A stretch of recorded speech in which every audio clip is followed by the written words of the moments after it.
did you know that only 2% of tradespeople working in construction are women? So the focus of my talk this evening is something my daughter said to me.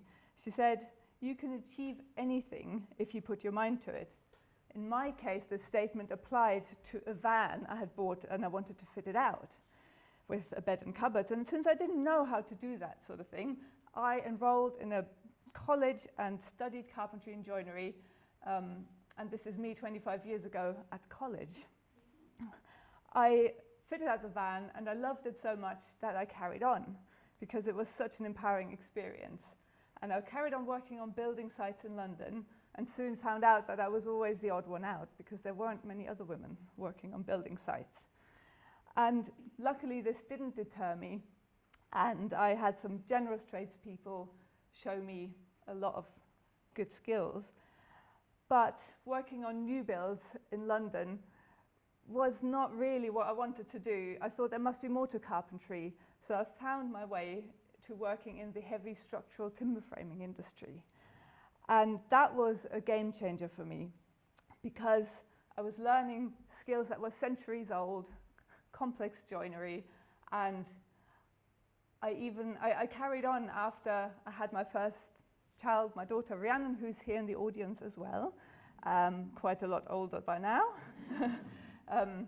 18 years old now, so this was her quite young. When my second child, Reuben, came along, I thought carpentry was over for me now. I thought this is it. I thought I would never finish. Like washing nappies, I did wash my nappies, would never end, basically. I didn't realize they would also grow up at some point. But what I really discovered is that I wanted to pass this on to other women. So drawing on my skills as a timber framer, I set up a course for women to build a mini timber frame house that we wanted to take around schools to teach children with. And we applied for funding, and we got that built, and we took it around schools, and children assembled it and learned in a really hands-on way about things like maths, geometry, art, and history as well. It was not long until I had the opportunity to build a full-size timber frame house together with my husband, Hugh, who's also here in the audience, but not pictured here. I ran a timber framing course for 20 women with 4 tutors to build part of the frame for the house. And we used hand tools only, and the women learned how to read the construction drawings, mark out timber, cut the joinery, and make it all fit together. And we used freshly cut green timber, larch in this case, from a woodland just outside of our village. And my husband milled it together with a friend himself. We raised it. This is a photo of the frame finished and raised, but I didn't include a photo of the house as it was finished because that's not the point of this talk.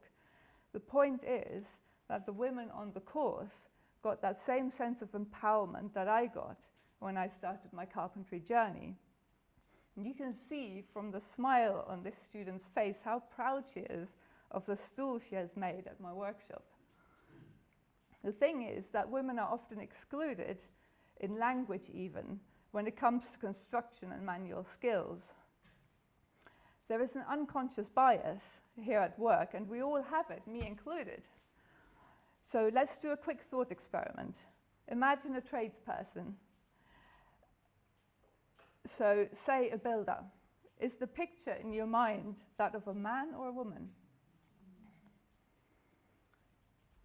So in this photo, from this packaging, we had already lifted whatever it was, installed it, used the cardboard to protect the floor we had just laid before we noticed that we had been the wrong gender all along.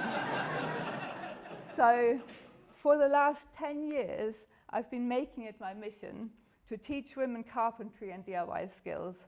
I set up a not-for-profit company called TouchWood South West, and we teach carpentry and joinery basics, power tool use, how to put up a shelf on the wall in this example. And the students also learn how to make the shelf first. We go through workshop safety at home, and in the workshop, we start with the basics of how to plan a project. We go on to mark out and saw wood, and here the students are sawing up the pieces for their little shelf. We also cover other aspects of home DIY like plumbing, electrics, and tiling. And here's a student taking apart a tap on the course.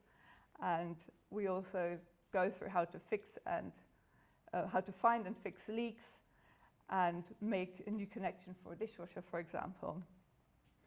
We run adult and child carpentry workshops for anyone of 8 years and up, of any gender, and where children and young people can spend some quality time with their adults. We have found that it is important for our mental well-being to be able to be creative and make something that we can be proud of.